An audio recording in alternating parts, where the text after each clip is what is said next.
Ketika sekelompok orang percaya dengan panik membanjiri pavilion kitab suci Tibet, kesadaran Matt berkata kepada Li Yun. Apakah kamu melihatnya? Tidakkah kamu melemparkanku? Li Yun juga tidak bisa dipercaya. Bahkan jika dia dan Matt berniat baik, mereka pada dasarnya menyebabkan hilangnya kuil penguasa cahaya.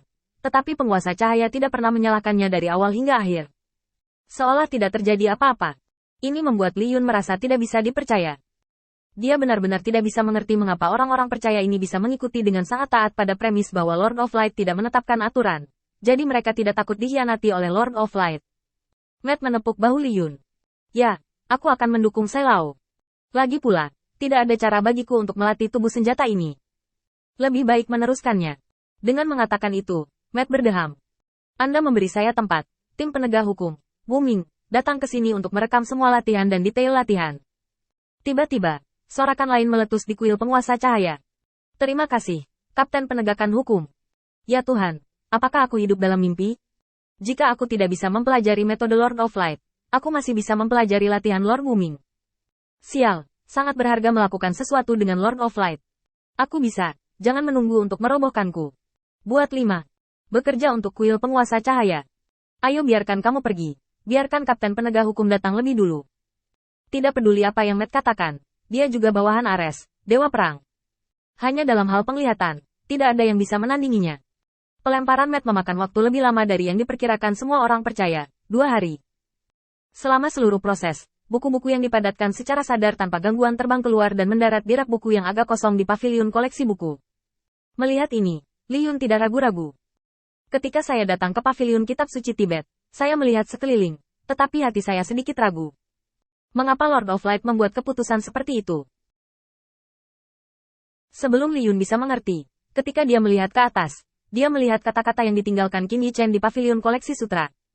Ada batas kebijaksanaan seseorang, dan kami selalu menjadi sebuah kelompok. Pada saat itu, Li Yun akhirnya mengerti pikiran Qin Yi Chen. Sebagai sebuah kelompok, dengan premis bahwa setiap orang berbagi pengetahuan mereka sendiri tentang latihan, apa yang mereka peroleh jauh lebih besar daripada apa yang mereka hilangkan. Terlebih lagi, Lord of Light sedang menunggu mereka.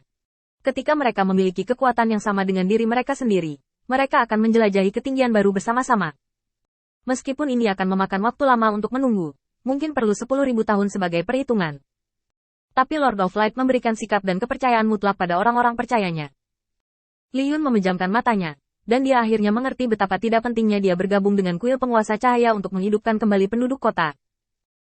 Pada saat ini, Li Yun akhirnya dapat memahami pikiran penguasa cahaya, dan akhirnya dapat merasakan mengapa ada begitu banyak orang percaya yang taat pada orang yang, menurut pendapatnya, tidak memiliki sifat pria yang kuat. Karena ada orang seperti itu yang bisa mengikuti, bagi mereka, itu adalah berkah untuk 3 kehidupan. Di dalam ruangan, Qin Yi Chen baru saja mengembalikan kesadarannya pada dirinya sendiri ketika Sai Lao muncul. Sebuah salam yang sangat hormat. Aku telah melihat penguasa cahaya. Penguasa cahaya sangat murah hati, dan bawahan saya tidak memiliki imbalan apapun, dan saya tidak tahu bagaimana menjelaskan pikiran batin saya. Qin Yi Chen tersenyum ringan. Tidak apa-apa, Tuan Sai, diskusikan dengan saya bagaimana mengatur nilai dedikasi ini dengan lebih baik. Lagi pula, aku tidak tahu banyak tentang hal-hal sepele di dalam kuil penguasa cahaya.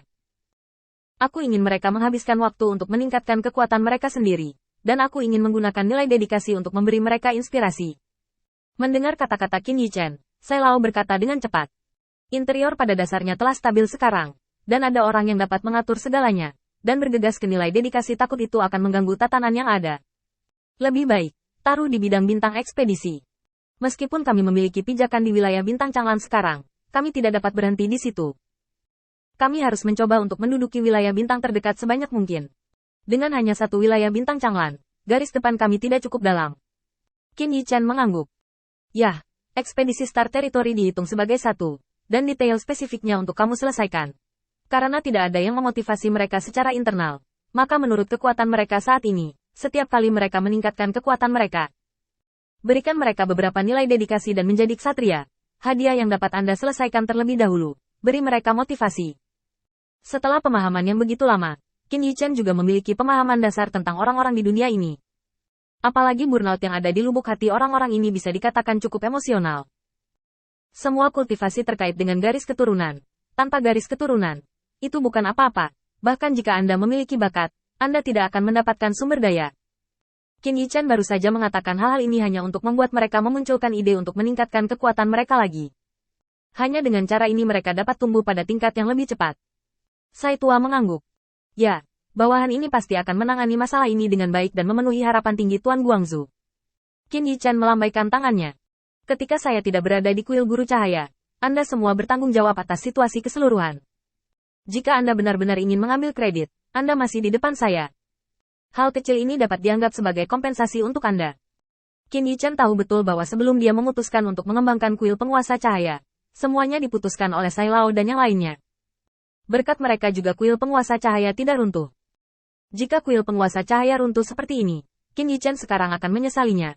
Dan jika dia ingin membangun kembali kuil penguasa cahaya, kesulitan di dalamnya akan meningkat secara eksponensial. Ini tidak terjadi sekarang. Dia masih memiliki kekuatan iman untuk digunakan. Dan dia juga dapat memadatkan tubuh ilahi. Dalam hal ini, Sai Lao dan yang lainnya memiliki kredit mutlak. Membantunya memenuhi sedikit keinginan juga merupakan apa yang menurut Qin Yichen harus dia lakukan. Zhao Wuling masuk dan berkata kepada Qin Yichen. Tuan Guang, Byron belum pergi. Dia meminta untuk menemuinya di luar. Dan dia berkata bahwa dia tidak ingin segera melawan Mahkamah Agung. Jadi dia harus berbicara baik dengannya. Mata Qin Yichen agak serius. Memang, tidak bernegosiasi dengan Mahkamah Agung sekarang berarti bahwa kedua belah pihak akan jatuh ke dalam ketegangan. Tetapi kuil penguasa cahaya saat ini jelas tidak memiliki modal untuk bersaing dengan Mahkamah Agung. Sekarang saya harus melihat orang seperti itu. Tidak peduli apa hasil negosiasi dengan mereka. Selama mereka tidak sepenuhnya memalingkan muka, perang tidak akan dimulai. Setelah ragu-ragu sebentar, Qin Yichen memutuskan untuk mengulur waktu lagi untuk kuil penguasa cahaya. Ketika orang-orang percayanya benar-benar kuat, maka itu akan menjadi hari untuk menantang Mahkamah Agung Tuhan.